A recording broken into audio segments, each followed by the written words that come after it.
Kindly sit down.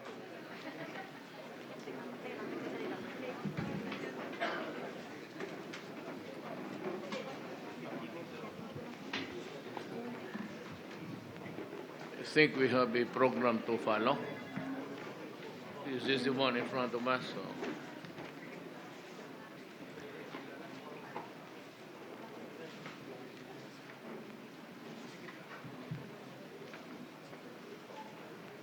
Can we have the invocation now? Part of the... We'll just do it sitting down.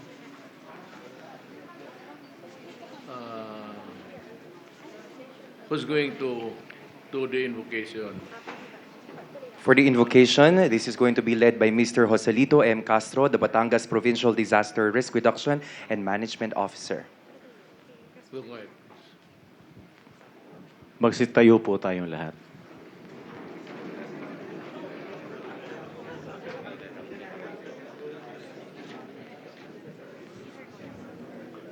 Ama naming Diyos na makapangyarihan ka po sa lahat, nagpapasalamat po kami ng napakarami. Ligtas naming nasapit ang dakong ito, hindi lamang may buhay at kami at may lakas, higit sa lahat hayag sa amin ang iyong awa at pagtubay mo po sa bawat isa sa amin. Idinadalangin namin dakilang Ama ang isasagawang pagpupulong sa hapong ito. Gawaran mo po kami ng kapayapaan, banalin mo po ang aming mga layunin, ipagmalasakit namin ang aming mga kababayan, lalo na po sa panahong ito na may panganib sa aming buhay. Basbasan mo po ang Pangulo ng aming bansa, ibigay sa kanyang dunong at kapangyarihan, manatili siyang nangunguna sa amin, madala kami lalo, Ama, sa lalong marapat na paglilingkod sa iyo. Patawad po anuman ang aming naging kulang at pagkakasala. Hinihiling po namin ng lahat sa ngalan po ng aming tagapagligtas, ang aming Panginoong Hesukristo. Amen. Everyone may now be seated. For his welcome remarks, let us now call on Governor Hermelando Mandanas of the province of Batangas.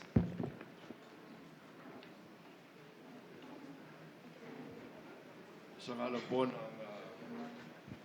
lalawigan ng Batangas at bilang gobernador kasama ang pamunuan, hindi lamang ng lalawigan, kundi ang lahat nating bayan at mga kumakatauan ng lungsod at mga barangay namin, lahat pong local government at sa buong lalawigan na po ng Batangas.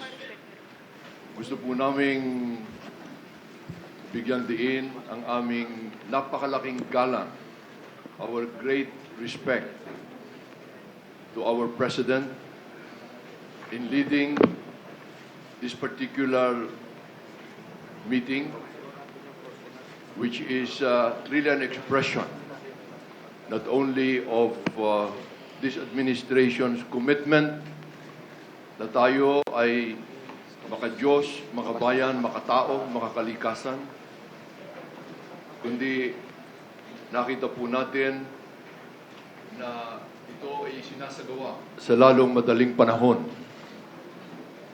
Dahil buong paggalang po at paghanga. At ganun din po ang napakatinding pasasalamat na kaagad ay tayo ay binigyan ng pansin.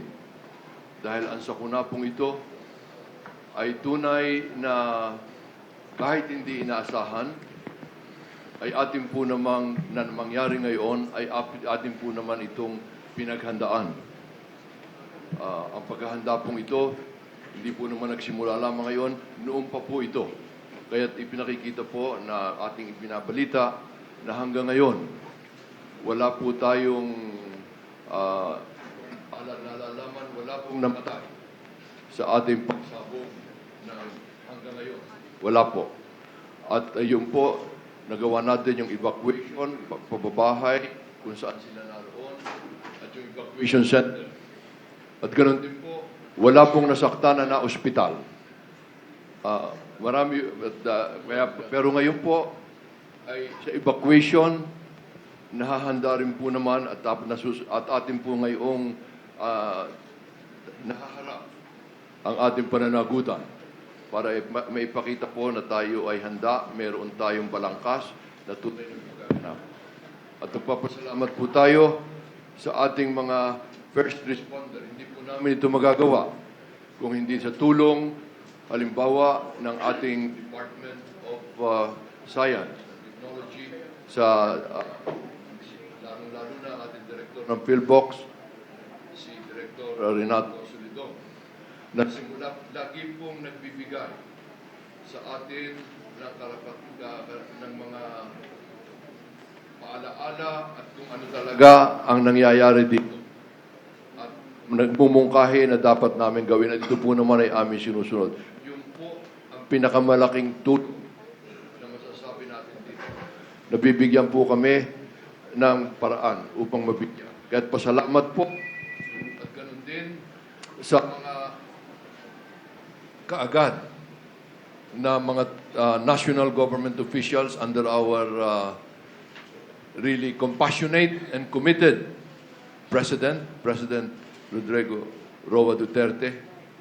Ang amin pong day one, masasabi natin, nung wala pa hong alas 5 na nung mag-level 2, ay naroon na kaagad ang ating Secretary ng Department of Social Welfare dahil alam na naroon kaagad. At ganun din, yung atin hong mga armed forces, ang kanilang mga assets, naroon na rin po kaagad. Dahil sa evacuation, kailangan. At ito po ay malaking dagdag. At yung mga balangkas po, yung iba po nating mga kagawaran, may mga commitment. At masasabi ko po, ganun din po naman. Ang ibang local governments, pinakikita that under DILG, ay may pagkakaisa ang mga local government. Kahapon, dumating na ho yung galing sa Pampanga pa. Dahil si Governor Pineda, sila ang mayroong tunay na karanasan sa ganitong pangyayari, ay nagdala ng mahigit na 30 mga engineers at mga may dalawa pang payloader, may 10 dump trucks na katulong sa mga evacuation. At yung iba pong lalawigan, may mga commitment na, nagpapadala po ng mga pagkain. Ang gusto po namin talagang sabihin ay napakalaking tulong na personal na kino-coordinate ng national sa katauhan ng ating Pangulo at kasama ang ating mga kailangan na mga secretaries natin at mga officials ng ating pamahalaan. At naririto pong lahat. Dito ho'y pinakikita ang talagang pagkakaisa ng lahat. At pinakikita ang pamunuan, ang leadership ng ating Pangulo. Na talagang nagawa niya dahil kapares ngayon, ipinakikita na taos-puso, talagang mula sa puso ang kanyang pagtingin at ang matibay niyang dibdib para ipakita na ang nasa kanyang puso, damdamin ay ang kapakanan ng mga Pilipino. Kaya maraming salamat po. Maraming salamat po, Governor Mandanas. Undersecretary Ricardo B. Halad, Office of Civil Defense Administrator and Executive Director of the National Disaster Risk Reduction and Management Council, will now present the consolidated reports on the effects of the Tal Volcano eruption.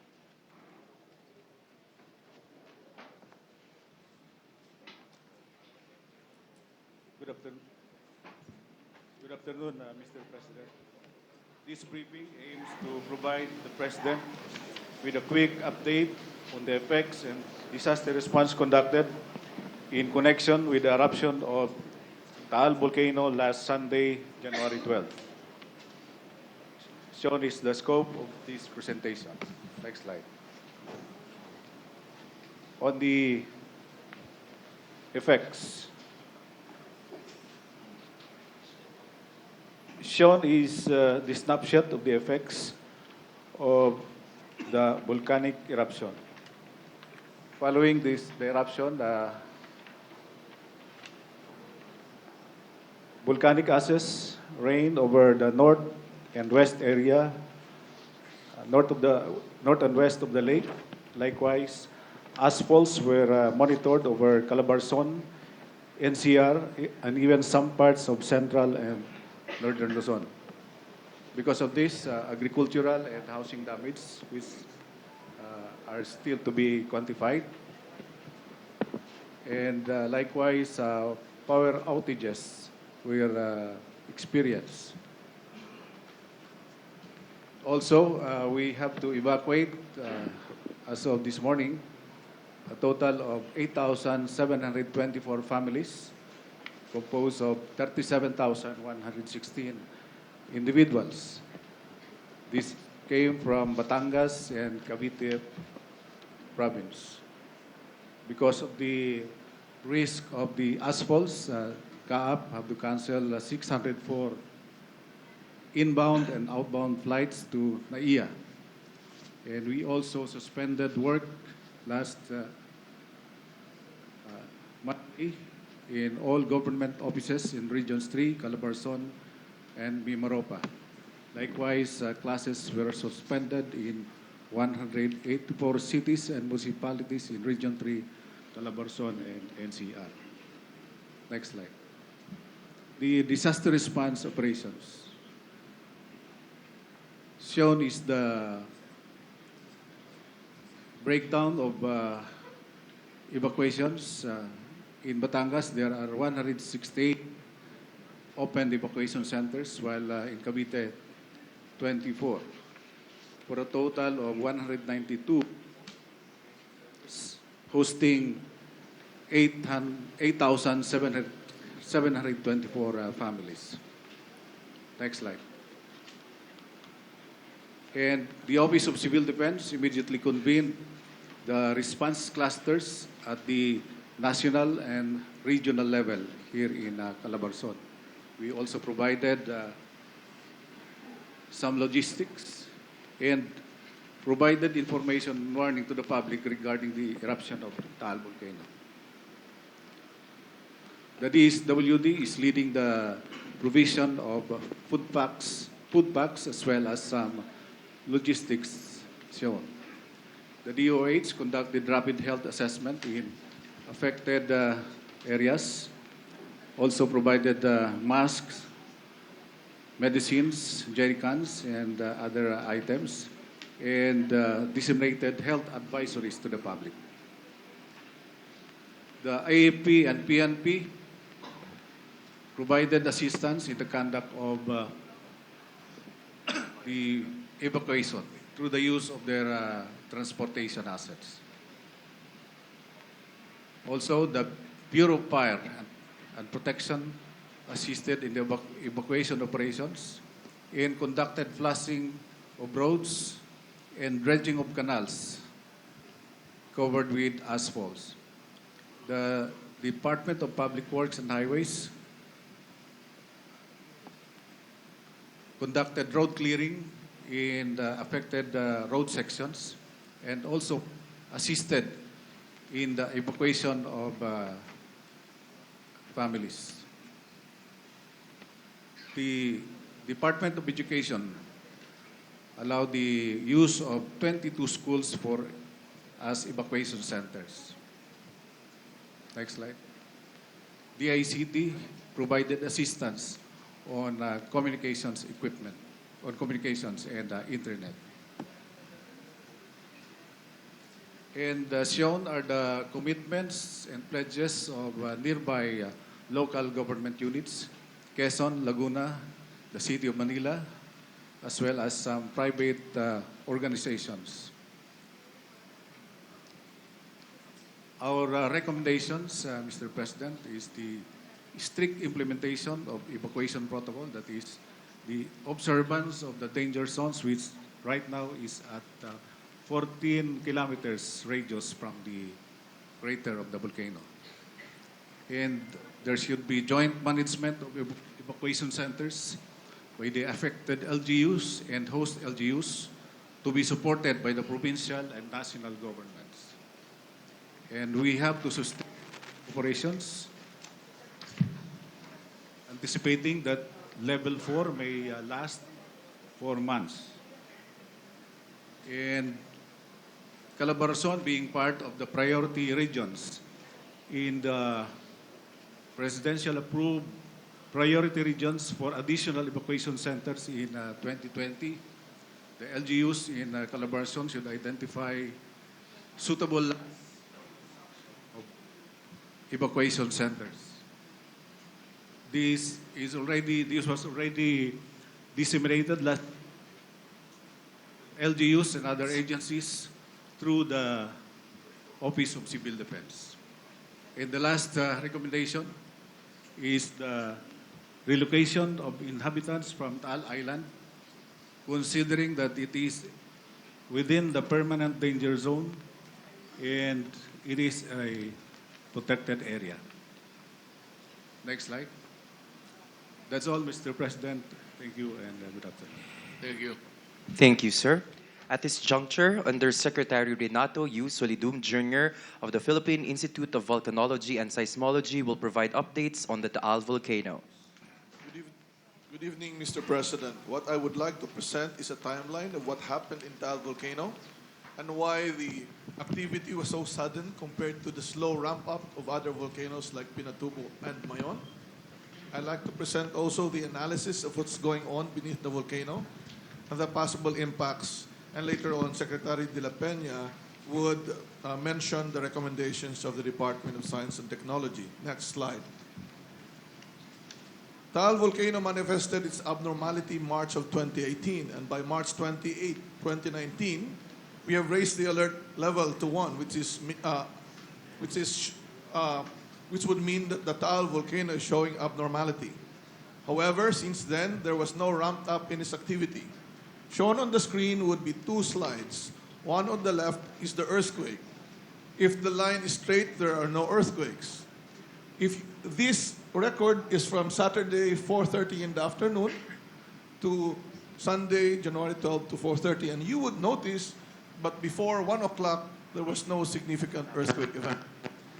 Starting 11 though, there were already earthquakes that are increasing in number. And by 1 o'clock, it began to increase, and by 2 o'clock, the earthquake would be continuous. Shown to the right would be an instrument called tilt meter. Malalaman natin kung tumatagilid ang volcano o hindi.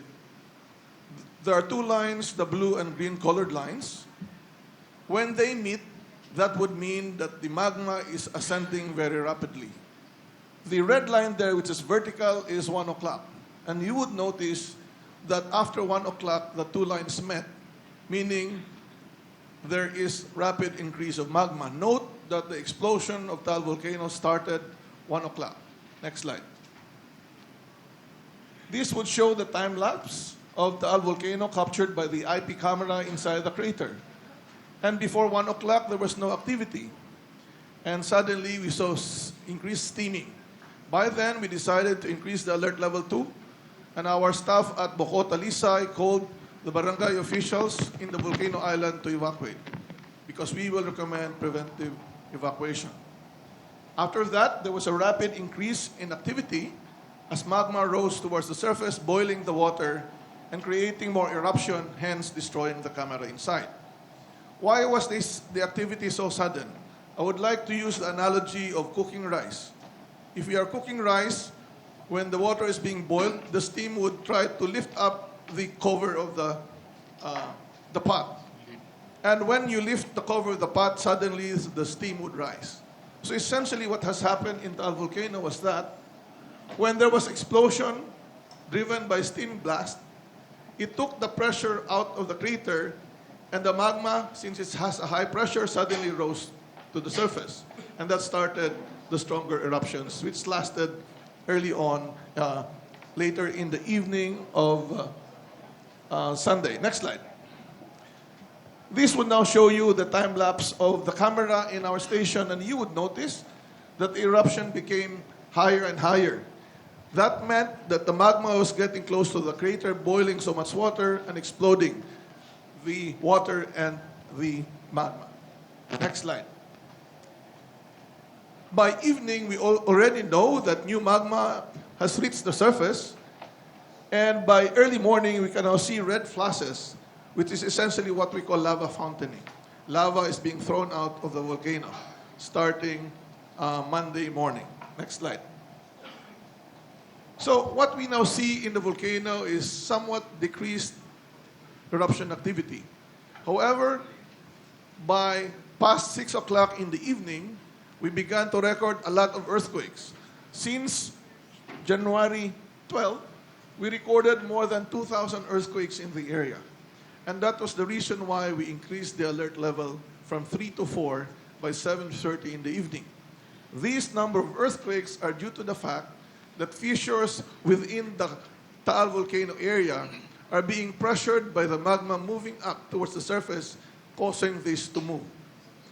There were higher number of earthquakes the past 2 days, but earthquakes are still almost the same. Next slide. And the more important thing is that because of the intrusion of magma, the ground is being pushed up and it is creating fissures on the ground. From San Nicolas, Lemery, even Talisay, and even to Tanawan. And this would show you that the ground is moving up. Some of the fissures are due to earthquakes, but some are due to lifting up of the ground due to the magma pushing up. So although the activity of Taal is somewhat diminishing visually, the rise of magma is still continuing, and this can lead to additional activity. The worst case is that it will explode violently, and this would affect areas within 14 kilometers from the crater of Taal. Next slide. This would show you the projected impact of a worst-case scenario.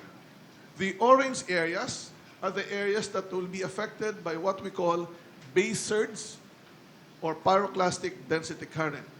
If there is an explosion, vertically, you will also see horizontally moving cloud running more than 60 kilometers per hour, and this can cross the lake water and even move up the hill towards Tagaytay Ridge and other surrounding areas. But Tagaytay will not be affected. The yellow areas are the buffer zone. So when we raised the alert level to 4, we recommended areas identified at high risk because of the base surge should be evacuated aside from the Taal Volcano Island. Next slide will be the recommendation. Mr. President, our recommendations would complement the recommendations given by our OCD. First is the total evacuation of Tal Volcano Island and areas at high risk to pyroclastic density currents and volcanic tsunami within a 14-kilometer radius from the Taal main crater. The second is the implementation of a no human settlement policy in Taal Volcano Island, which is a permanent danger zone. The third is that the public is advised to prepare against the effects of heavy and prolonged asphalts. Accumulated ash on roofs can weaken structures, so it should be removed as soon as possible to prevent collapse.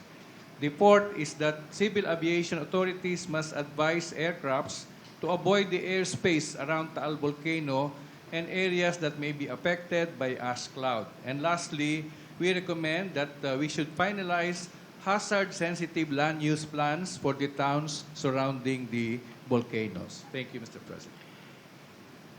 Thank you, sirs. And now for his guidance, the President of the Republic of the Philippines, President Rodrigo Roa Duterte. First of all, let me congratulate the local governments for their splendid response to the crisis. And of course, coming behind to take care of the people here during the rumble. Andito lahat. And I was even informed by Governor Mandanas that the first to arrive was General Bautista of the DSWD. I'd like to congratulate you for a job well done. This crisis seems to be a continuing one. Whether it will grow into a big explosion or it will simmer down, we have yet to see what develops in the days to come. It's up to the Dr. Solidum to make out something out of it. But I'm happy that we responded well and we are here almost, especially the SWD and the health authorities, because that's the main two problems really, and of course the food and people here cannot move. They are even covered with ashes, like zombies picture. Kawawa naman, and so we have to take care of day-to-day affairs of the community. Those hardly hit. The local and national government must stay for a while and do their work until such time that we are ready to declare that the crisis is over. It's a continuing one. I'm sorry I was not around. I was in Davao, but I was preparing to leave that night when I was informed that I could not make it because of the ash. So at early morning, I insisted that I have to be here because there's a crisis. At pinilit ko yung aeroplano. Well, they did something about the runway, making it wet so that there was less ash that could be seeping into the equipment of the plane. I was here yesterday, early morning. So I arrived at 6 o'clock. And I was keeping track of all departments. Bing Bong was also there. He was the one in charge, actually. I was just receiving information from him.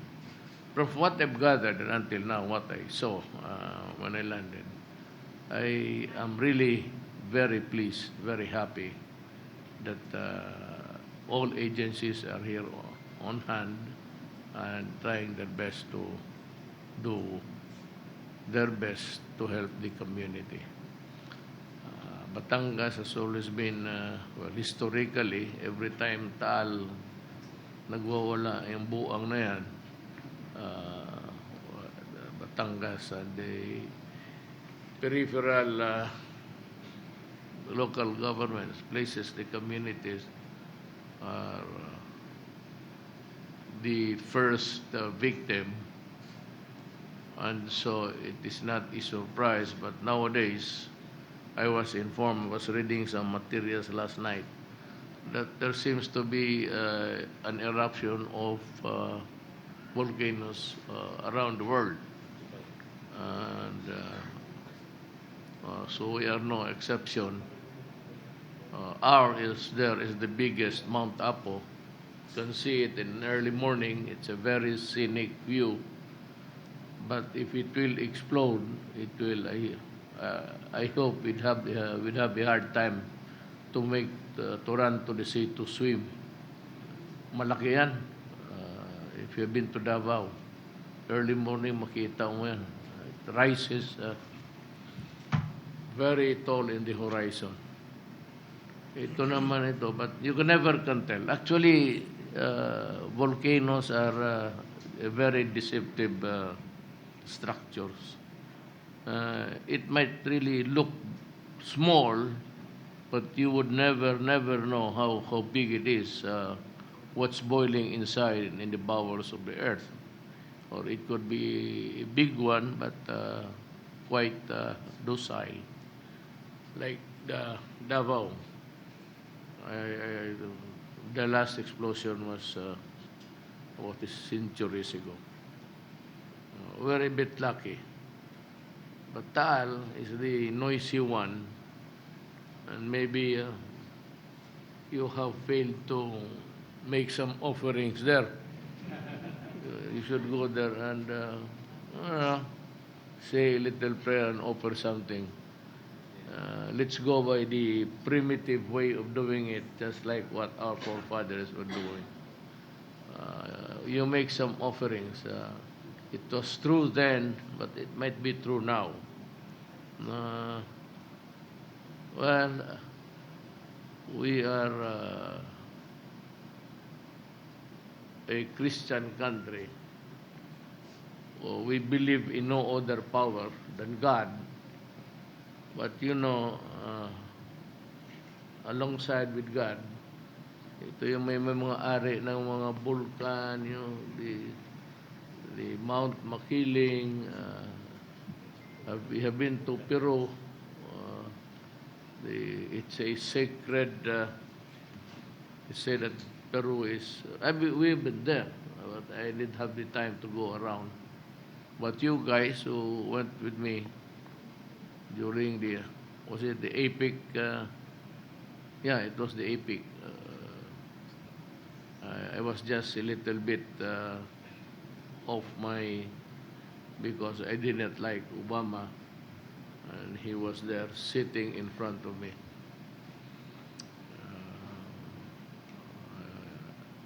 He knew that I didn't like him. Not in so many words. Sinabi ko rin ang gusto kong sabihin. Although it was an expected behavior, but well, hindi ba natin, I cannot guarantee that I could be a very good participant in a meeting where I do not like the people. Well, anyway, I am very satisfied, I said, with the response of everybody. The fact that no one was killed and that there's nobody really sick. I was reminded, it was given to me by the doctor. I was not using it once or twice. Pero itong bright ko ng mga nurse, hindi naman pala nila inonto. So, karga-karga itong gagon to, no? Putang ina.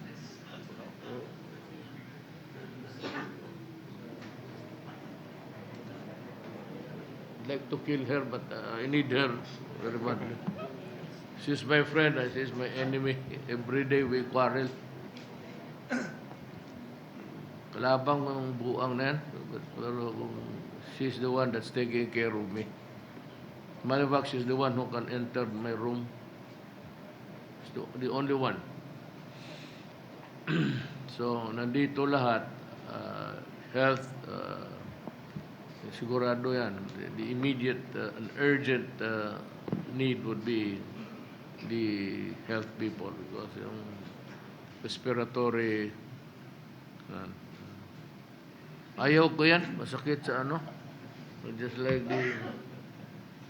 I was given one masikip sa so but when I went down the chapter everybody was not everybody somewhere but almost everybody na wala namang maskara. Batangas is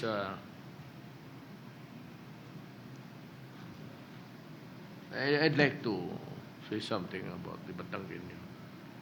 Itong mga Batangueño, it's a bit feudal in the sense that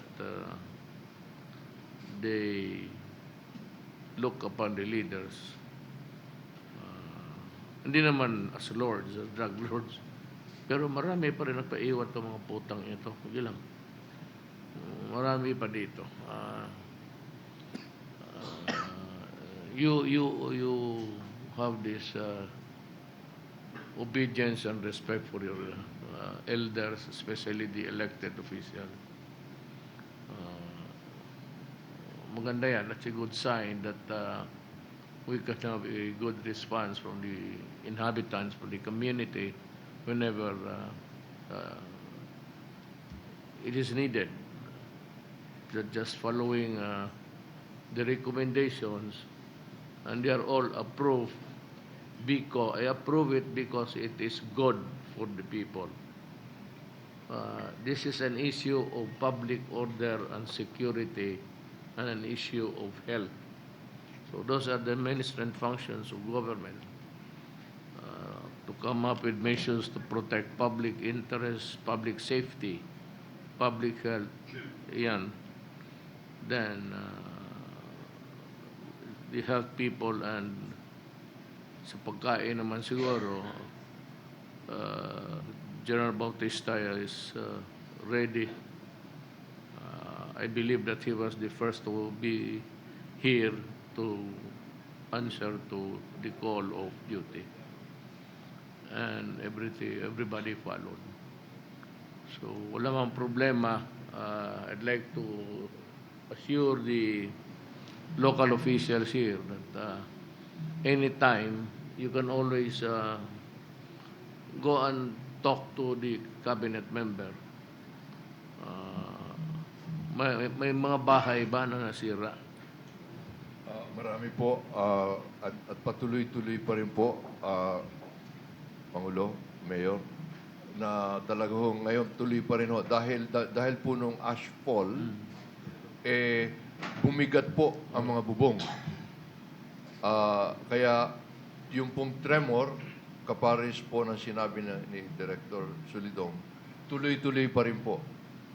Kaya ho, para ho yung tikatik na ulan, na kahit gaanong katigas na bato, ay talaga hong matutunaw yan.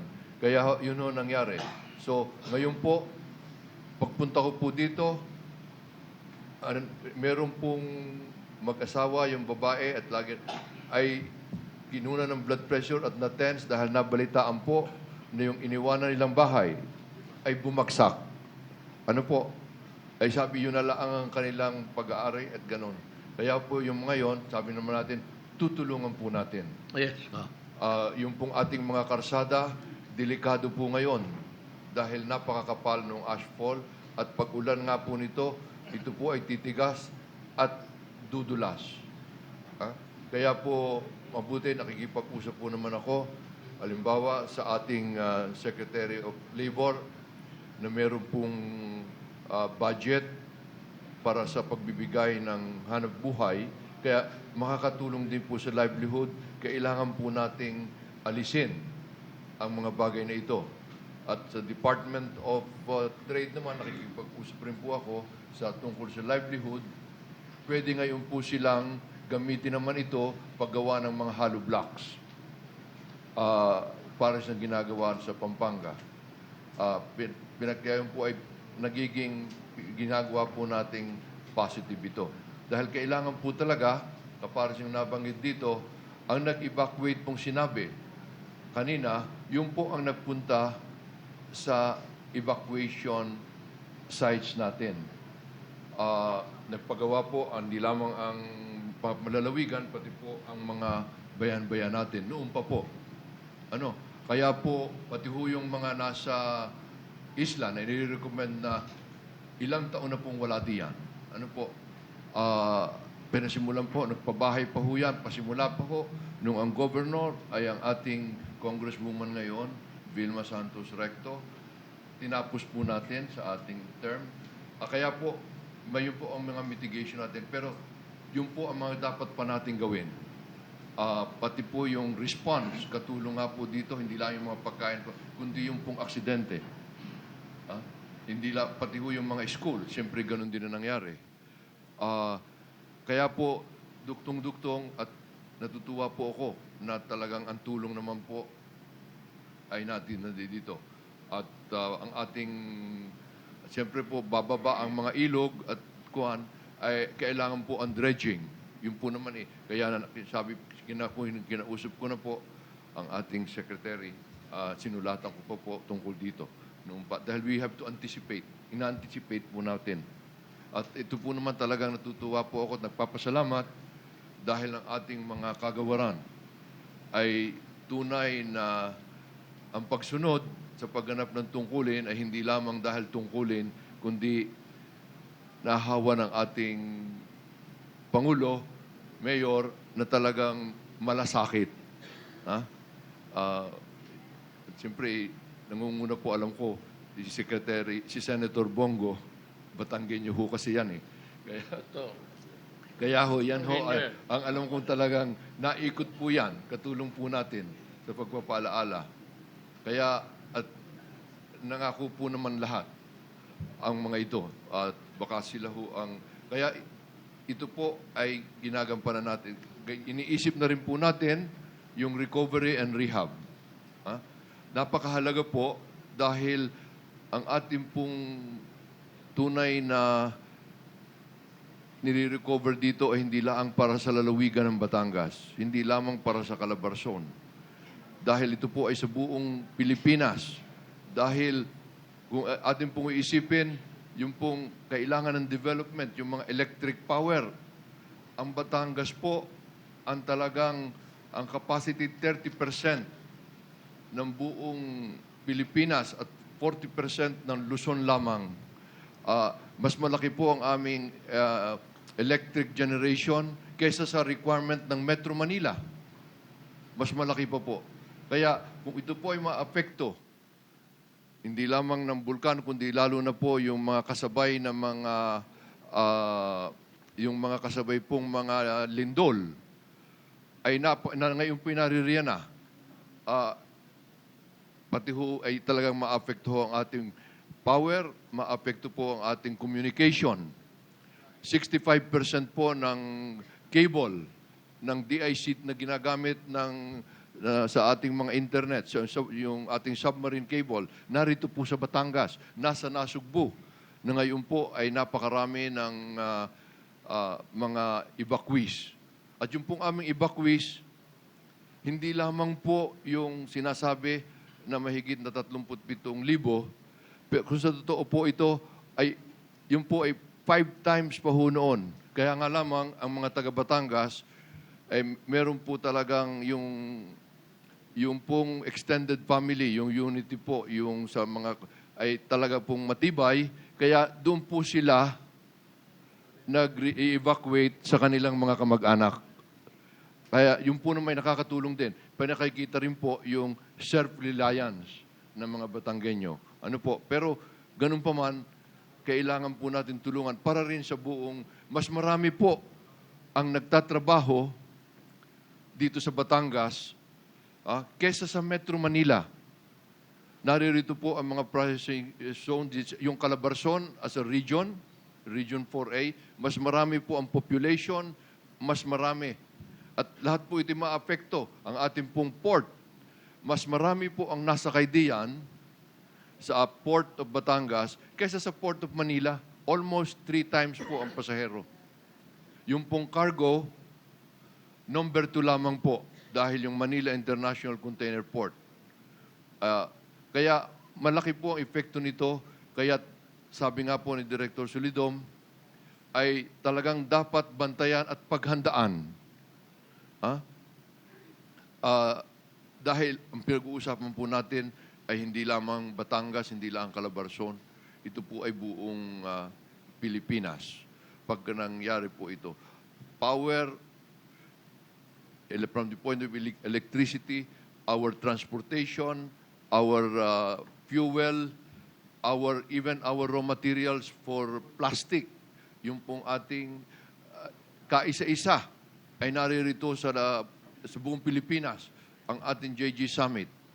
So, marami pong infra na naririto sa atin na talagang kailangan pangalagaan. At sabi ko nga po, natutuwa tayo na ang Pangulo ay talagang nangunguna at nahihila ang ating mga kabalikat sa panunungkulan. At kami po naman ay alam po naman namin katulong ang ating mga local government officials. Halimbawa po, Agoncillo, yan po ay may population na 50,000. Wala pa hong 1% ang natitira ngayon. Isa napapunta yung ngayon wala pa hong 500 ang natitira ngayon sa population na 50,000. Ganon din po, halimbawa Talisay, ganon din kalaki. Doon naman ay siguro 95 ang umalis na. Kaya yun ho ang epekto nito. At ganon din ho sa mga trabaho nila. At ganon din po sa pag-aaral. Kaya po, natutuwa rin kami na full support din po ang ating Department of Health. At kaya nangunguna po naman tayo sa pag-support at pati sa funding ng ating Universal Health Law na kung meron tayong, at ngayon ay makikita natin ito. Sabi nga ng chairman ng ating PhilHealth ay talagang, dahil ngayon po, under that law, nasa lalawigan ang talagang pinakaugat ng lahat ng ito. At full support po ang Department of Health sa paggaganap nito. At ang lalawigan po naman, paghahanda dito, noong pa ho nakautang na kami. Available na po ngayon, approved na po yung budget na 4 billion more. More than double po ang budget namin ngayon. Lahat pong barangay, bibigyan namin ng rescue vehicle which serves also as ambulance. Meron po, yung pong aming mga ospital, lalo na po ngayon sa respiratory danger ngayon, ay dadamihan po natin ang mga equipment natin. At dito po katulong ang PhilHealth and Department of... kaya po, mahalaga po yung preparedness at yung po recovery makakatulong po ang itong pinaghandaan namin. Kaya nagpapasalamat po muli kami. At ganun din po, nakausap ko na po ang ating agriculture. Malaki na po ang nakausap kami, naka-budget ngayon. Yung nga po labor. Noong pa naman, nag-uusap na kami ng ating pong secretary ng mga pagawaing bayan na i-download na. At lahat pong kagawaran, ang ating pong department, ang ating pong NEDA, the secretary, nagkausap na rin po kami na talagang bubuuin po natin yung ating, at pagtitibayin yung ating Regional Development Council. Dahil ito po ang nagbabalangkas at nag-i-endorse ng mga projects na bibilis-bilisan ayon sa build. Talagang kailangan ang ito po. Kaya lahat po ng mga kagawaran natin ay talaga pong tumutulong. At siyempre po, ang ating National Disaster Reduction, nangunguna po yan sa ating ding pamimigay ng tulong. Pero mahalagay po yung ating recovery and rehab na ngayon po pinasisimulan natin. Hindi lang po response. Kasama na rin po yung mitigation at yung nga hong recovery ang napakahalaga. Kaya yun po ang ating masasabi tungkol dito at katulong po natin ang lahat. At ang una rin pong tumawag bukod kay Senator Bong ay si Executive Secretary Mijaldea. At maganda po naman ang samahan ng mga local government at sila po ay tumutulong din. Hanggang mga taga-Sambuanga, magpapadala rin po. Pati ho mga Davao City, sa Bagao and Davao City, kahit nung magkalindol kami, kaagad, nagpadala rin ng tulong. Kaya po, gusto po naming sabihin na sa inyong pamumuno ay mayroon po talagang pagganap hindi lamang ng tungkulin, kundi mas mahalaga po yung malasakit na ipinakikita, yung commitment, compassion, dedication ng administration pong ito under ng ating, mabuti naman at ang ating President ay Mayor din, local government din, dahil doon po naman nangyayaring lahat. Pero kailangan po talaga ang tulong and leadership of our national. Kaya yun po, pasalamat na po kami. At kami na po ang susubaybay at magpapaganap. Dahil sila po naman, kapara sa inyong nabanggit, ay talagang bukas na bukas.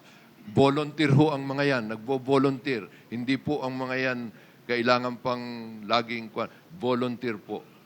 Kaya pasalamat po talaga tayo at ang ating mga taong bayan po ay talagang pasalamat. Maraming salamat po.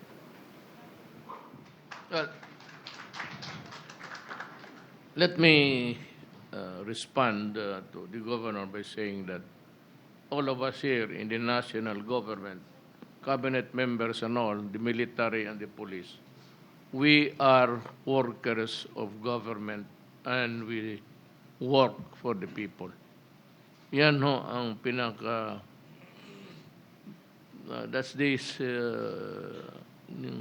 standard of looking at us. And we are here to help and to be there when you need us. So, pagka ho yung you need to move ashes or earthfills, whatever, Secretary Villar is here, and I'm sure he would have already taken into account all of these things. Si Secretary Doki po, well, he's always he's an expert in crisis. And he has a game plan for Batangas everywhere. It's just a matter of reaching those who are in isolated places. But we will go to them and we will reach them. Nandito naman po si Secretary Anyo, he is in charge of local government. Masisiguro ninyo that he would do his work by ordering the people in the region, in the regional offices to do exactly what is expected of them. And hindi man kami dito, but I'm sure that they will take the orders from John Anyo. Si Ed is here. He will look into the houses that are destroyed, and he can come up with a recommendation. We can build houses. We can make it fast. Ed can help by, in matter of months, he can build houses for you, for those who are really in need of a new shelter.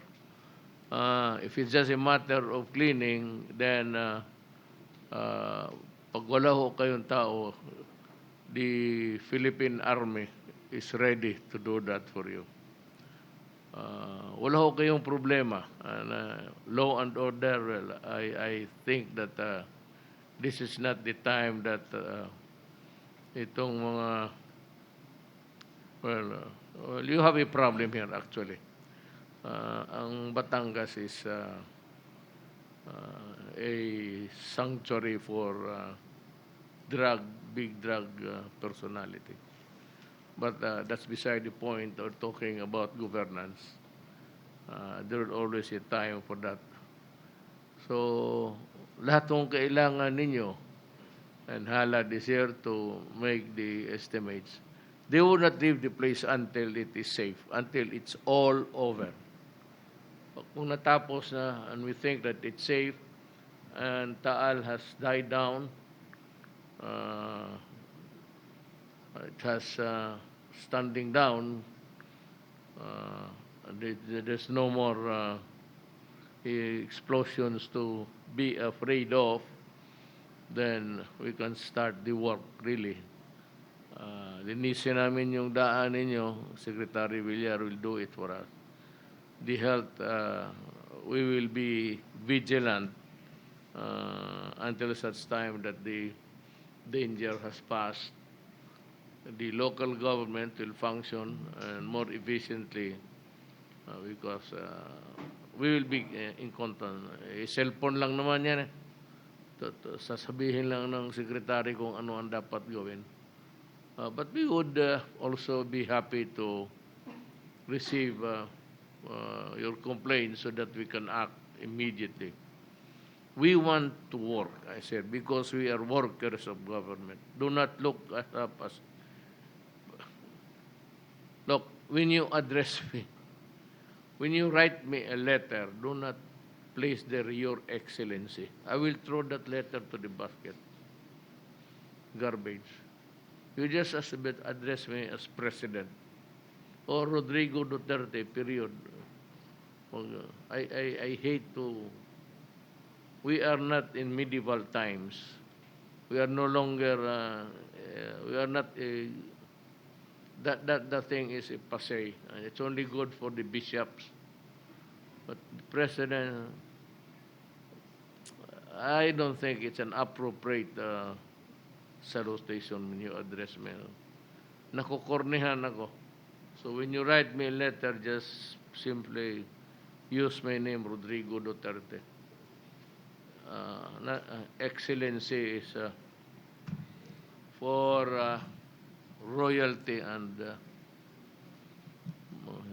hindi tayo, we are a working democratic country and we do not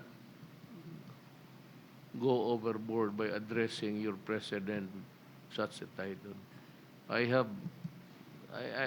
thought I said it when I was there in the early days to tell everybody to skip the word. No? Si Ayala, sulat sa akin, Your Excellency. Gusto ko sabihin na hindi ito Spain. We are not in Spain. You do not address, doon lang yan sa King of Spain. Just address me as an ordinary citizen. That's what I am. I stay there. I have about a year and so many months, then I go. I'd like to solve the problem. By the way, come to think of it, one is that before I go, we must be able to build evacuation centers. So, kung there's enough money in DIGA sa calamity, we will get especially itong provinces that are facing the Pacific Ocean. They are the windows of the Philippines in terms of typhoons and calamities. Whenever there's a boiling or a hot body of lagoons in the oceans there, they will generate enough heat to absorb so much water in the atmosphere and we have a typhoon. So, unahin ninyo, Ed, yung you build a very strong evacuation center. Wag naman yung as strong as the Titanic and then saying that even God cannot sink the ship because God will really destroy your evacuation center. Sabihin mo lang na it really strong that can withstand I'll give you the measure of the strength that can withstand the intensity. Place it at the intensity nung yung pinaka malakas noon? Marami yung patay. 120 miles. Yeah. Oh. We observed 250 kilometer per hour wind and 7.2 magnitude. These are ang observed natin sa Philippines. So when you build the evacuations, in Mindanao, you have 2 kitchens for that. One for the Moro and one for the Christian. And dito naman sa evacuation center, just come to think of it. Yung papag-usapan na lang rin natin, since we are at it, when you build comfort rooms, yung maliliit lang, and separate yan. It's going to be like something, 10 rooms for the women, 10 rooms for the children, but separate. At saka malayo at the other end. Yung mas lalaki, yung pinakamalakas na higip ng typhoon, doon yan sila. Yung babae, siguro mo lang. And when you build it, the room, a small room for the toilet. Then this next room is for shower. Do not place the shower and toilet in the same. You'll be wasting something like the human kinetic movement.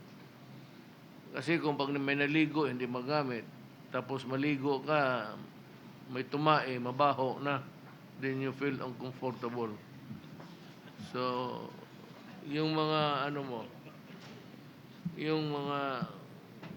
baski sa babae, yung toilet talagang iba yung ligo, small cubicles,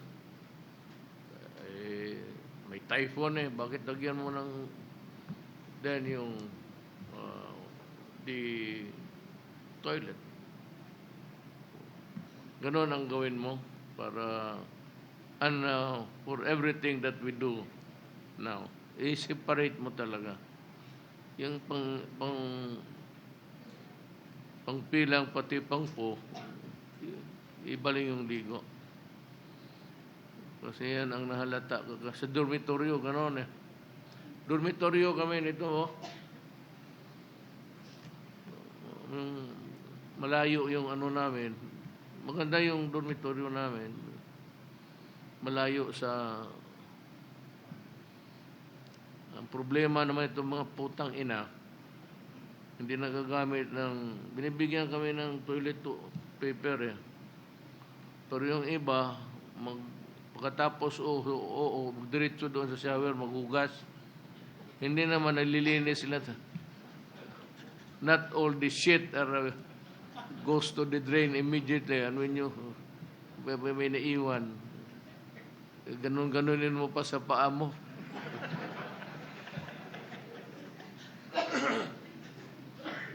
Kami ni sino ba kasama ko? Si Dulay. Yung kailangan matapos yung make it simultaneous, yung evacuation center. Unahin mo lang Samar, Leyte, Isabela, takot man ang typhoon sa doon sa mga Ilocano, Ukinam. You already have a model for yung evacuation center. In fact, we already constructed several, di ba, Rick? Agawan tayo, we have one in Tubigaraw, one in Iloilo. So meron tayong model na all we have to do is... The one that's, you said that can withstand the... Yes, sir. That's now the standard Sir. evacuation center. That was approved by the cabinet Yes. last year. I hope that you can finish it before my term ends. I do not want anybody dito sa inyo, especially the cabinet, do not start on projects which you cannot finish beyond my term. I want projects that can only that are doable and can be finished during my term. That's the reason. That's the reason I did not accept the offer of Congress to start a project dyan sa EDSA. Said, that was asked by Tugadi and the rest during the early days of my term. At sabi ninyo, kasi makurap, there's one lady senator was very noisy. Everything that she observes, yung nauna sa utak niya is corruption. So, sabi ko, kung gano'n ang utak ninyo, wag na lang. And so, they renewed it just recently. I said, what? What can I accomplish in 2 years? What? So that I would leave the office with so many projects in EDSA unfinished. At sabihin pa ng mga tao, kita mo si Duterte umalis yung projects niya, nagkalat, dinala yung pera kaya hindi natapos. So, when I was mayor, I really saw to it that all projects must be finished during my term. So, wag na kayong do not dream of any yung malalaking na hindi matapos. Kasi hindi ko approve yan. Ayaw ko mag-iwan na project na hindi tapos. And also yung this is different because this is not about typhoons. Ito pero just food for thought for everybody. Nung dinoble ko kasi ng sweldo, pati yung mga madre, pati na sila. Itong mga teachers, galit. You know, if you compare the number of soldiers and policemen doon sa number of mga teachers, there are millions. Na ito, look at your soldiers, your policemen. Pag may pumutok na bulkan, sila punta kayo doon. Pag may landslide, so, sige, kutkutin ninyo yan doon. 24 oras walang pahinga. Pag may flood, sila yung pupunta, yung Navy. They work overtime. Pag may gulo, kanila. So when they go out of the station, they go out of the camp, tayo mga civilian, may batting average is about going home safely, about 80. Itong mga to, paglabas ng kampo yan to patrol the mountains, there's no guarantee that on the low averages, they are on the low side of making it back home alive. Yan ang ano ko. Kasi itong mga police, pati army, military, ginagawa nating utility. No, before coming here, I was at the wharf to send off the 2 ships. Sinong nakakarga doon? Army. The Marines. Bakit yung Army wala pa? Wala pa. Marines lang. Yung Marines. And they will be there to carry the bags, to carry the babies, to carry the... Yan ang trabaho.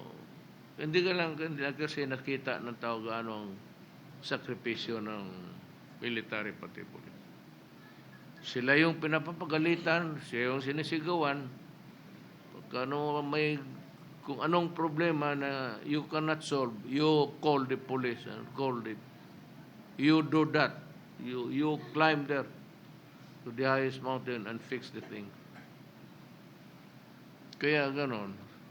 So, we rely kaya ng pang araw-araw nating governance.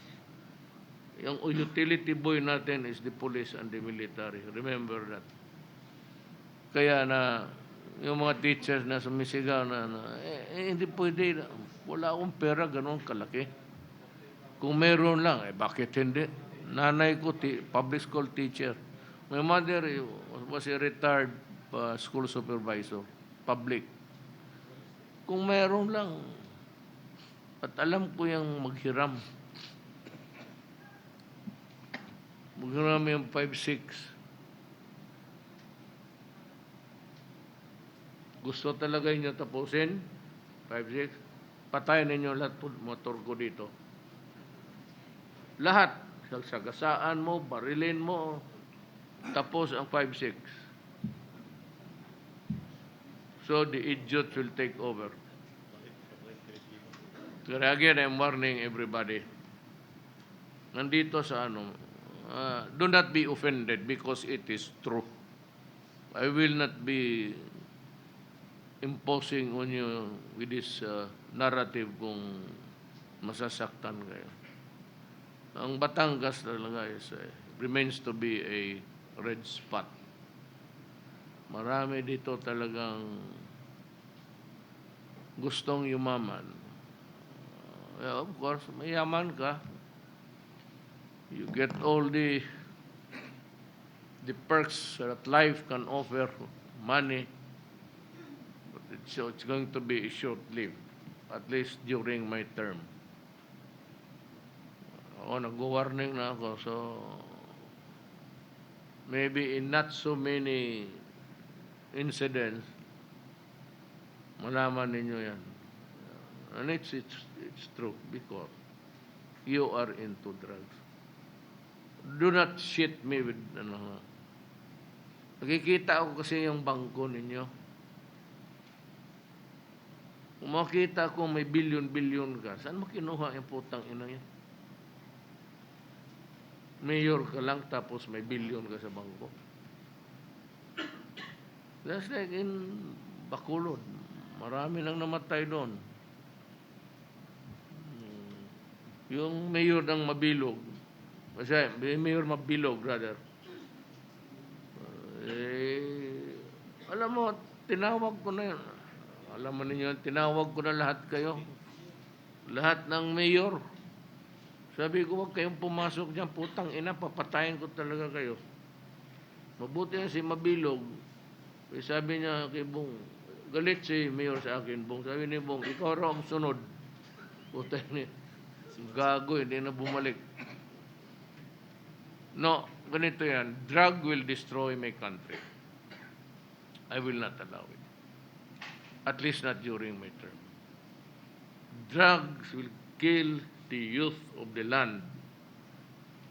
Saka yung magte-take over, well, a good number of them would be, alam mo, pag nabuang na sa droga, nabuang na talaga. Wala na. They are useless idiots. Might as well kill them. You just sit in a corner and they do not eat. Sa bagay, kung hindi mo kuha itong animal na to, wala tayong sa bigas. Wala tayong crisis sa bigas. Ang problema, kung ma-rehabilitate dyan, kaya malakas ng kumain ng buang, pataba. But I said, the success story of a rehab getting back to normalcy, I'm telling you frankly, it's very low. Mag-slide talaga yan. Karamihan yan mag-slide. And the family is broken. Alam mo, pag ito ang asawa, tinamaan, diba putang ina yung human rights na yan? May human rights ba dito? Sakalin kita. Pag tinamaan ito, the family becomes dysfunctional. Babagsak lang yan. Mag-aaway na ng asawa. Buti yan sa mga mayaman. Pero karamihan dito mahirap. Mag-alis. So what's the easiest way to get out of the morass that she is in? She will leave the family, bring the children to their relatives or neighbors, then she go to a recruitment agency, but patayin mo yung mga. Pagkatapos magtanggap ng trabaho. You know very well that most, hindi lahat, but Arabs, they practice, if you are a slave or a paid servant, rape is always part of the territory. Kaya makita mo, tumatalo na lang. Tumatalo na lang sa bintana. Kaya gano'n na lang sakit ng loob ko. Kaya nung pinatay na binugbog. Walang Pilipina namatay dito na sabi na heart attack, hypertension. Pag uwi dito, yung katawan, bugbog talaga. Parang aso. Parang aso na pinakahampat. The only way, hindi ko naman mapigilan. The only way really is to improve this country. And I cannot improve this standing of our economy if marami akong kalaban itong mga droga, ang NPA, and we cannot, one administration after another, ganun lang yan. If you cannot kill all of these NPAs and kill all of these drug lords, mahirapan tayong we are like a plane in the runway, nasa runway lang. O hindi tayo nagtitake off kailanman. No, they say that the economy is better. I don't claim any credit for that. But for me, it's still the same. As long as the Filipinos really are jobless and we cannot improve the country because the countryside is full of idiots who think that they can take over government. Kapag bubo naman itong mga NPA na to, putang ina. Gulo ng gulo. Hindi naman nila kaya take over this country. They cannot even occupy anong barangay for 24 hours. Sabi ko, sundalo, patayin mo na yan. Walang silbi yan. Sige, surrender, sige, surrender. Tapos bumalik. Which is better? Look, ito, pag na, look, there's so many families rendered dysfunctional. Putang ina, paano na lang yan? How do we cope up with this? Patayin ko yung isang putang inang dead carcass dyan, tapos itong bleeding heart ng human rights. Hindi nga nila alam criminal itong mga putang ina. Itong pinatay. Itong rape. You know, let me go that you are here. Itong, yung DSWD. You have to come up with the program dito sa the police and yung rape ng mga bata, especially Quezon. There's a serial rape is there. Almost every day makikita mo may rape na pinatay.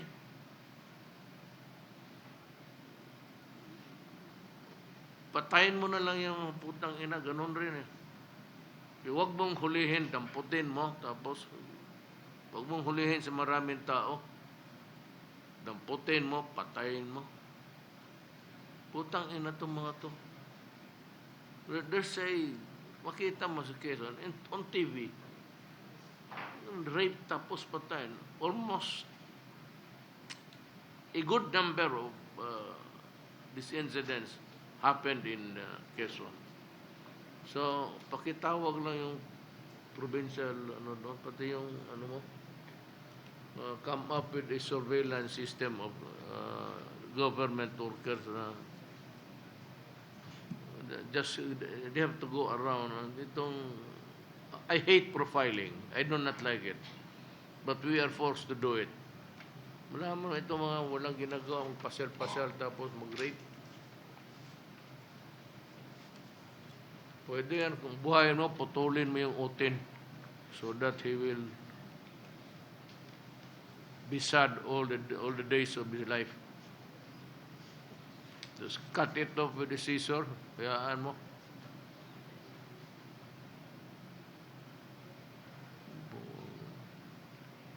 That's one. I have so many problems to.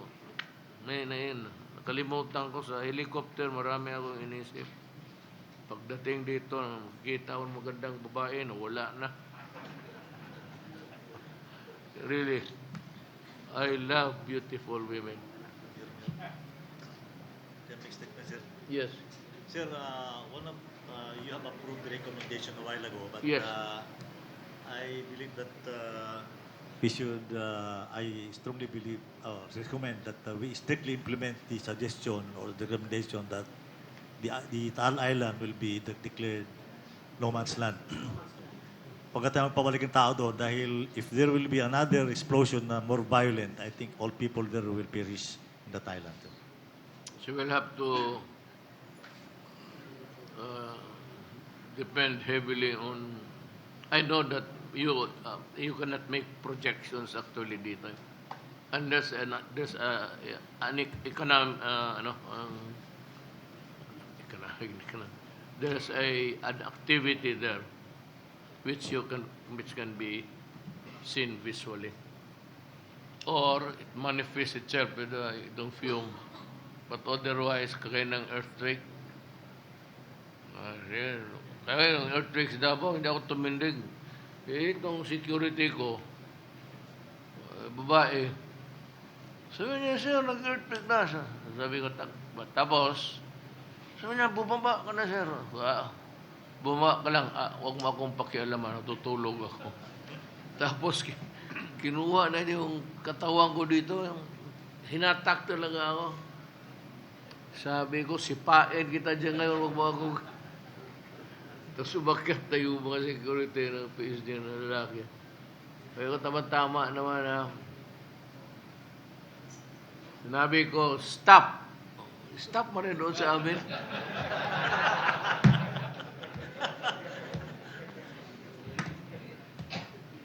What a way to go. So if it's just possible that we have enough people really who have the power to say, just stop. pero putang ina itong mga droga. I'll make it, I'll say it again for the end time. Itong mga droga, stop. Hindi ako si Kibuloy, ha? Putang ina. Papatayin ko talaga kaya. Totoo yan. Hindi ako magtago. I will not hide my hatred and contempt. Kasi para sa akin, pag ginaganon, para kang hindi ka lalaki. Tumi hindi ka tao. Yung ganon tingin ko sa mga drug lords, putang ina, para kang aso sa akin. Totoo lang. That is how in my paradigm, in my dimension. Yung mga kriminal na pinapaghirapan yung kapwa-tao nila. Ako na mayor ako. I've been mayor for 21 years. Ako rin ang isa sa mga... Nung na mayor ako, sinabi ko na umalis kayo. Sino yung ayaw umalis, mamamatay kayo dito. Yung umalis, sabihin mo, kung wala kang pamasahe, bigyan kita. Gusto mo maglipad, mamili ka. Cebu Pacific, PAL. Bigyan kita ticket. Yan ang katumbas ng buhay mo. Ayaw mo? Sige. Kaya yung bulkan ang hindi ko kaya. Hindi mo may mapuntahan doon si putang ina si Pain mo. Luko-luko ka. Bigyan mo na naman kami problema. Well, we've been talking a lot here, nonsense. Government guys are here. Si budget. Yan, pakinggan mo. Kaya may pera yan. Mr. President, good evening to all. Just for purposes of assuring our local government units, dahil nga dito, pagka ganitong klaseng sitwasyon, ang iisipin mo kaagad, saan natin kukunin yung panustos dito sa pangangailangan ng mga taong bayan. Based on our estimate, ang income po ng buong lalawigan ng Batangas, kasama ang lungsod ng Batangas, Lipa, Tanawan, at lahat ng mga bayan, meron po kayong mahigit kumulang 1.1 billion pesos. No? Distributed as follows. For Batangas, ang estimated po ninyo na 5%, ito yung dating tawagin natin Calamity Fund. Ngayon, Local Disaster Risk Reduction and Management Fund. Meron pa kayong 248,978. Ang Batangas may 173,982. Lipas, 125,457. Tanawan as 109,917 or a total of 409,357. Lahat naman ng mga bayan po, base sa kanilang estimated income din for this year, meron din po silang mga sari-sariling local disaster and risk reduction management fund. Ang sabi ko nga kanina, we just want to assure you that you have funds that you can utilize. At the moment that the activity of Taal is ongoing, you just follow the guidelines in the utilization. Ito po kasi ang pamantayan din namin sa TVM na bago po pumasok ang national government, ay kailangan na may pakita natin na ginamit nyo na nga yung pera nyo, talagang kukulangin. Para sa ganon, yun din ang rekomendasyon ko sa Pangulo na aprubahan lahat ng mga pangangailangan because most of these either will be taken from the National Disaster Risk Reduction and Management Fund o NDRIM o di kaya sa contingency fund. Depende. But at the moment, I would imagine that lahat ng mga departments natin, lalo na yung mga first responders, are getting their funds from the continuing appropriations that they have. But anyhow, we are assured that the government has more than enough funds. I say more than enough because we're still uh, beginning the 2020 national budget utilization. But base din sa nandito sa nakikita ito sa General Appropriations Act.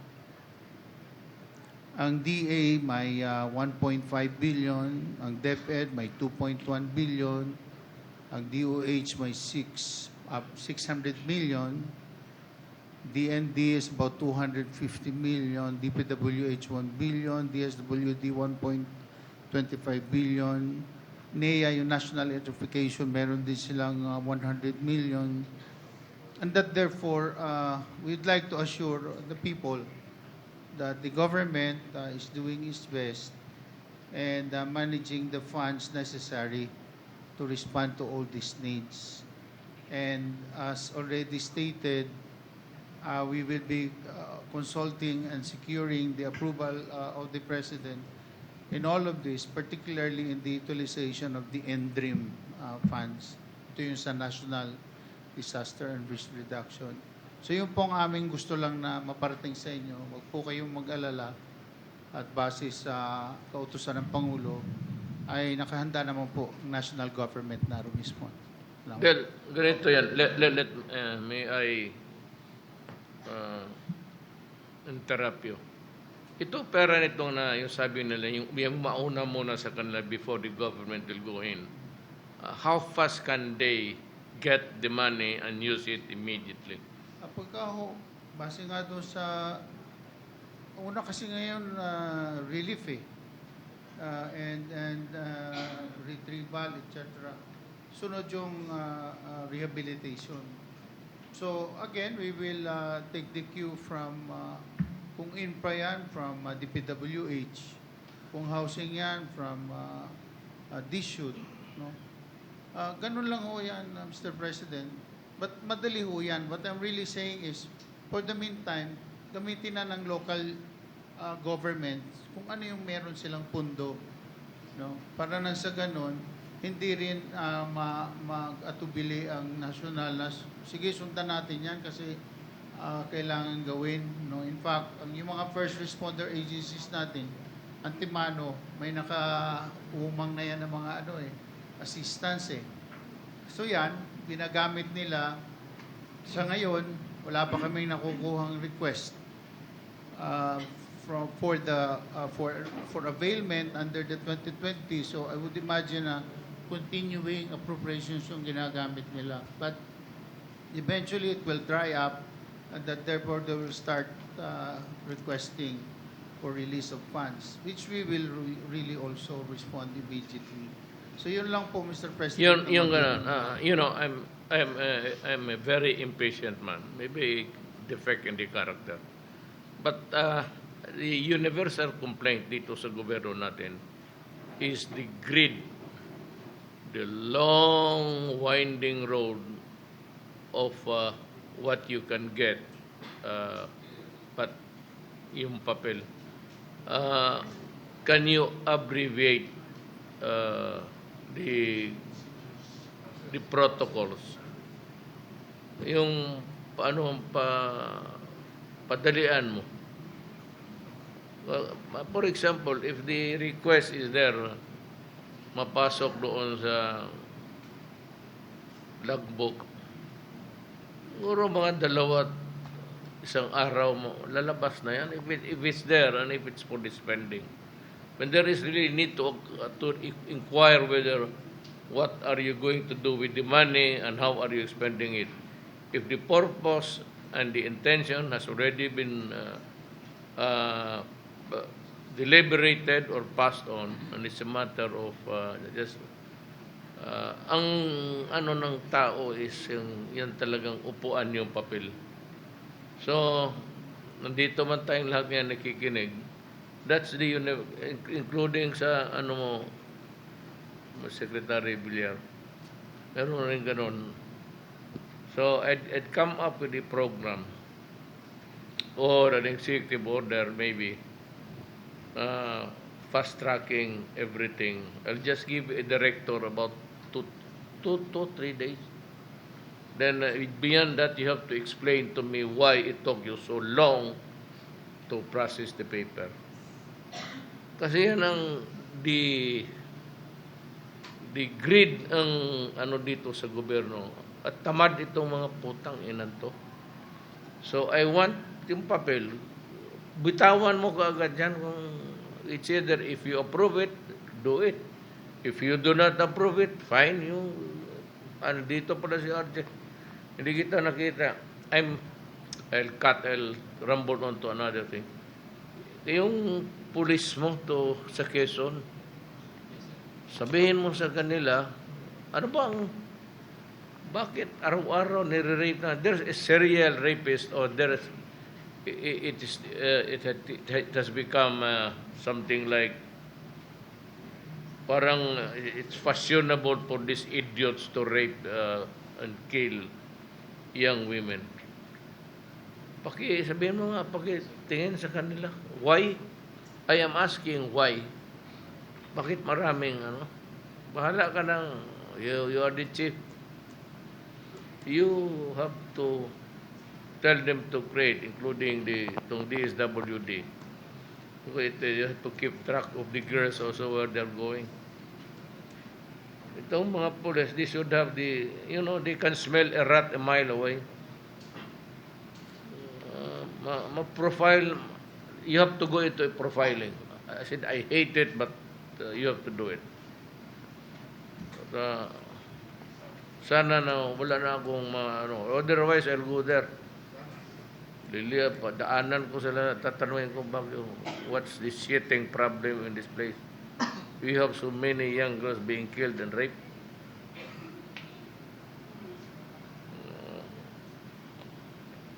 Otherwise, I'll be forced to call upon the army to participate, go overt in civilian clothes and help. Marami ng patay. It has become intolerable, the number. Hindi na, it's not comfortable to me anymore. So we have to do something about it. Itunahin ninyo ang Quezon. Putang ina, may serial rapist dyan.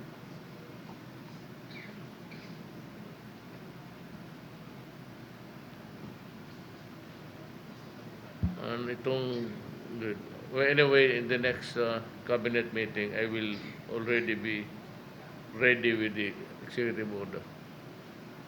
I will ask you to abbreviate at ilimit mo yung opisina na dadaanan. One table, there's a corruption. Another table, after the approval, he sits on the papers, waits for the money, then releases the paper. Yun ang, I'm said, I am a very impatient. Kasi sabi ko nga, it might be a defect in my character, but that's how it is. Kasi kung wala rin ako matatapos na pagka-presidente, wala akong... So,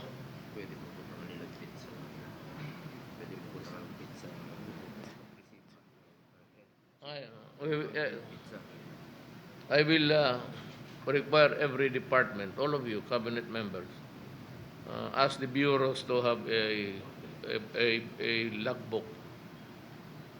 At the time that the application is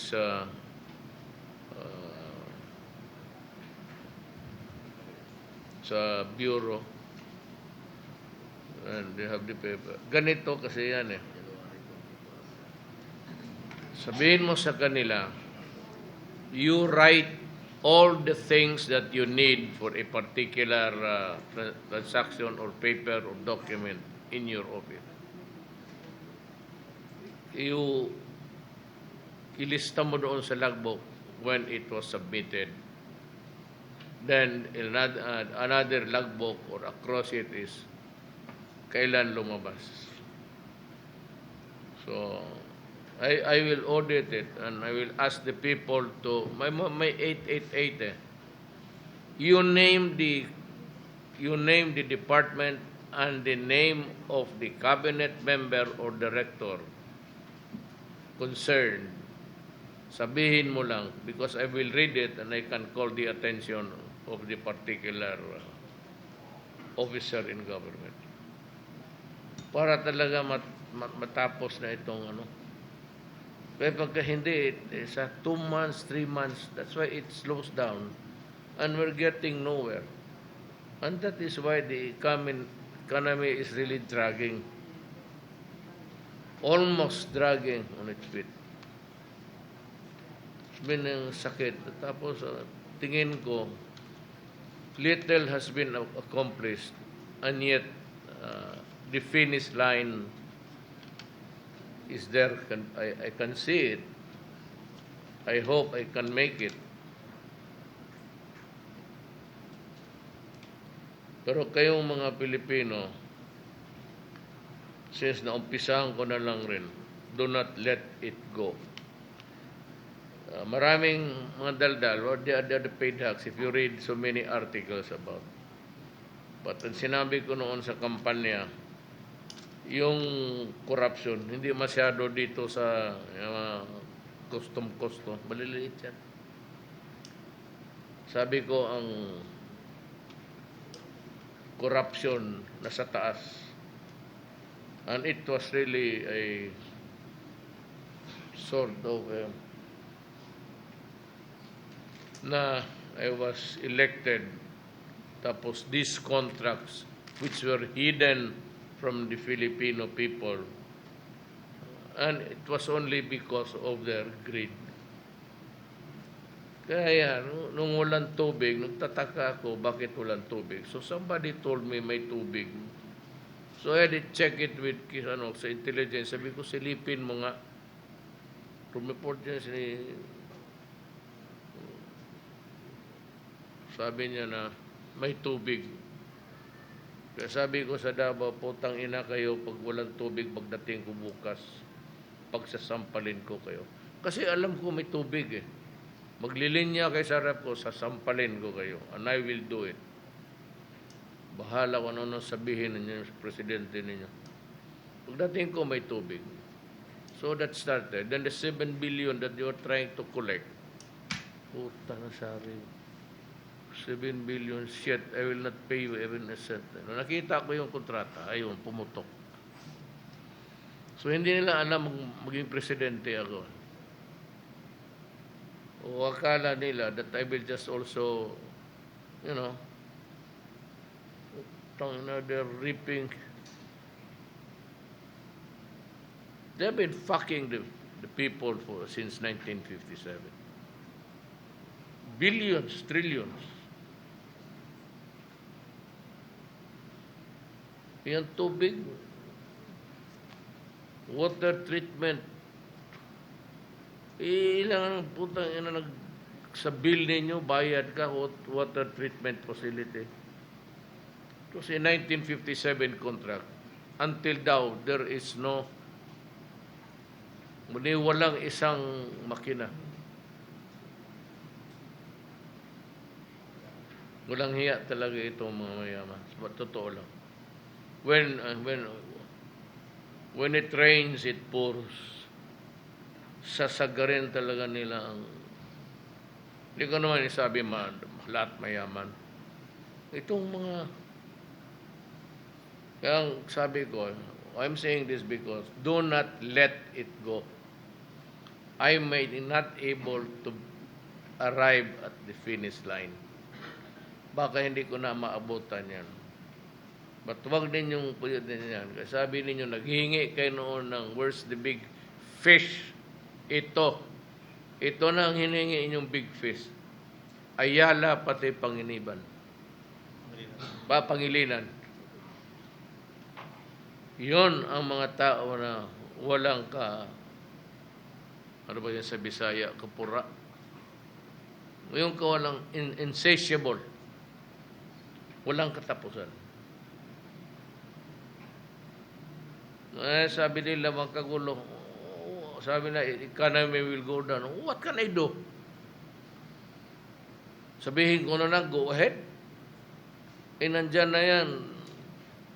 At masabi that the economy will slow down. What can I do? There is a serious violation of the Constitution. As a matter of fact, that contract right at the beginning was null and void. Isang tingin ko lang, hindi naman ako bright, pero I was a prosecutor all my life. As a trial, that was my job. That the corporate tax will be passed on to the consumers. Eh di wag mo nilang i-tax. Tatamaan din pala ang tao. And yet that contract was approved by lawyers now in government.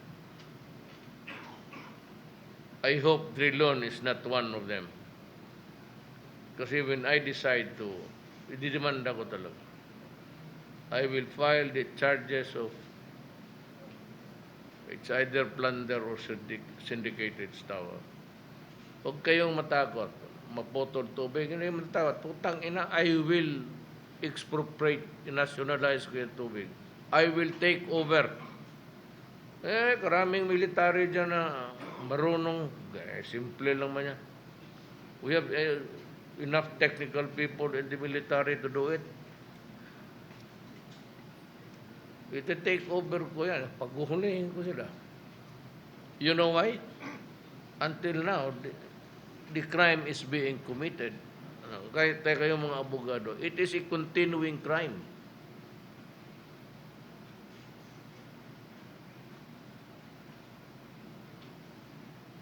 Mga walang hiya itong mga putang. Kung sabi lang, galit ako. Talagang galit ako. Sabi ko nga, tayo, mga politiko tayo, magka-diferensya tayo sa ibang bagay, okay lang, pwede pa natin pag-usapan. But never kung ang kung bayan na ang no deal tayo dyan. No deal tayo. Kung ibang diferensya lang, walang. Pero ito yung hinahanap ng all these years since how many presidents. They've been looking for the biggest corrupt, biggest fish. Ito. Kaya sabi ko, kayong mga Pilipino, if I do not make it to the finish line, do not forget this case. Ito yung and publicly I will ask the military and the police. See to it. Wala akong nagsabi magkudita kayo, but see to it that these things will be corrected in our lifetime. Wag na yung mga mayaman. Sila nga yan eh. Because of relation. Kaya ako hindi ako nagpag-usap ng tao. I eat alone, dinner time, sometimes with the nurse. I do not invite businessmen. Ayaw ko. So, sinulat mo na ako dito. Yung evacuation center. Sana matapos yan. Walad. Tignan ninyo matapos yan. Kaya ni at yan lang naman maiwan ko para sa mga Isabela, Cagayan, yung if there's no land, then you can buy the land. Do it fast. I hope to see busin natin yung pera at tao. Nanakawin mo rin yan ng putang ina. Hindi ubusin na natin.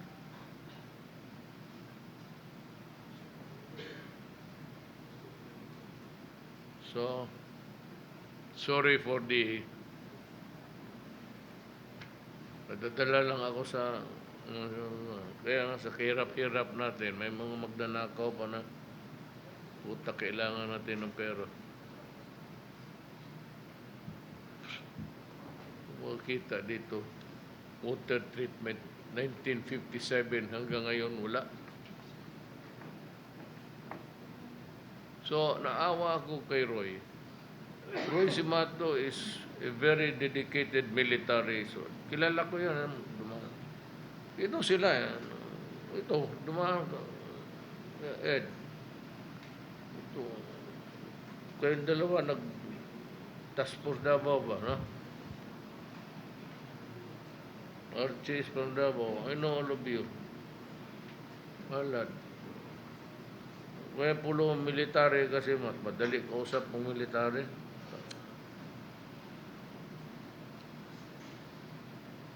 May isa pa akong gustong sabihin. But work up on your mga DSW din ninyo. Yung keeping track of itong mga babae na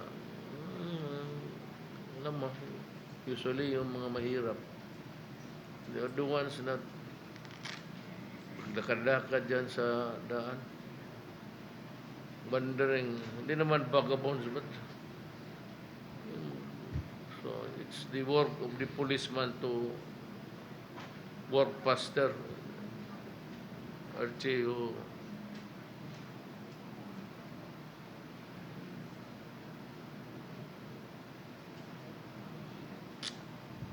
so,